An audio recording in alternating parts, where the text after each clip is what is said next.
तरक्याती मंसूबे के हवाले से वफाकी हुकूमत ने कराची हैदराबाद पैकेज के तहत MQM पाकिस्तान के अरकान कौमी असम्बली के लिए 20 अरब रुपए जारी कर दिए। MQM पाकिस्तान के कराची और हैदराबाद से ताल्लुक़ रखने वाले अरकान कौमी असम्बली ने अपने अपने इलाकों की तरक्याती स्कीमें PIDCL के पास जमा करा दी है, जिसने उन कामों की स्क्रूटनी मुकम्मल कर ली है। CDWP से ये स्कीमें गुजर चुकी हैं और जल्द बकिया मंजूरी के बाद टेंडर का अमल शुरू कर दिया जाएगा।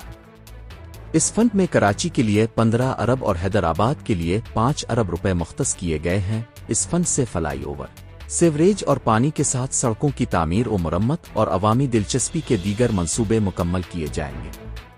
PIDCL के ज़राए ने इस तरक्याती फंड के अकाउंट में मुंतकिल होने की तस्दीक की है। मज़ीद खबरों और अपडेट्स के लिए newsbreaktv.com की वेबसाइट विजिट करें।